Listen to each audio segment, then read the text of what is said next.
निर्वाण लाडू अपने घर से बना करके लाते हैं, ला करके प्रभु जी को सामने निर्वाण कांड पढ़ते हैं। उसका वही समय होता है, सुबह आसमान में हल्का हल्का लालिमा फूट रही हो, उस लालिमा के फूटते फूटते सूर्य पूरा लाल से पीला ना हो पाए, उसके पहले वो निर्वाण लाडू चढ़ा दिया जाता है।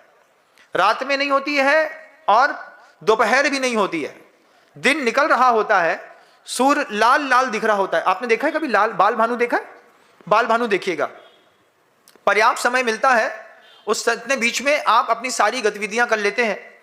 जब चूंकि जहां अमरकंटक के आसपास में रहता था तो वहां पर ठंड थोड़ा दिवाली के समय तक अपना प्रकोप दिखाने लगती थी, तो सुबह सुबह मिट्टी के तेल में के स्टोव से बर्तन में पानी गर्म करते थे।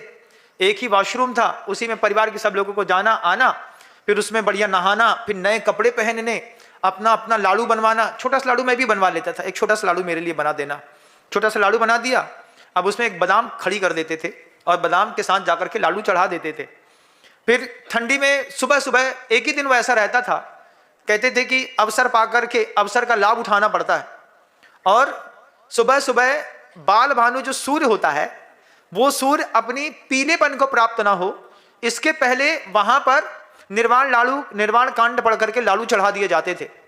फिर पूरे दिन श्रावक उस अमावस्या के दिन, चूंकि प्रभु जो है निर्वाण को प्राप्त हुए हैं, निर्वाण शब्द जो है बाण कहते हैं शरीर को, और जो शरीर से रहित अवस्था प्रभु को प्राप्त हुई है उसको निर्वाण कल्याणक कहते हैं। प्रभु का हुआ अनादिकालीन पर्यायों से भटकते भटकते भटकते प्रभु ने अपने उत्थान के चरम को प्राप्त करके सिद्धत्व को प्राप्त कर लिया।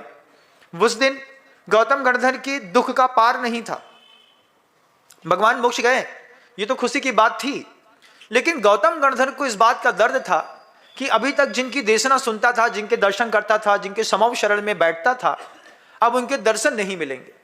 गणधरों की एक खासियत होती है, आचार्य महाराज कितने भी कैसे भी हों, तीर्थंकर कैसे भी हों, वे मुनि बनने के बाद प्रतिदिन अभी अपने अंतराल इत्यादिकों में वे आहार के लिए उठते हैं। गणधर परमेष्ठी जीवन में कभी भी आहार ग्रहण नहीं करते। बिना आहार ग्रहण किए गणधर परमेष्ठी जो है अपनी शक्ति, अपने क्षयोपशम के साथ और लगातार समोषण का लाभ लेते रहते हैं। उन गणधर भगवान को दोपहर शाम के समय गोधूली बेला में शब्द है, जब गाय संध्या के समय लौटती है तो लौटते समय मार्ग पर उसके चलने पर धूल उड़ती है, उसको गोधूली बेला कहते हैं।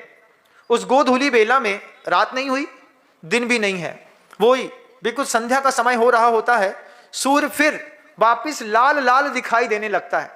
उसी लाल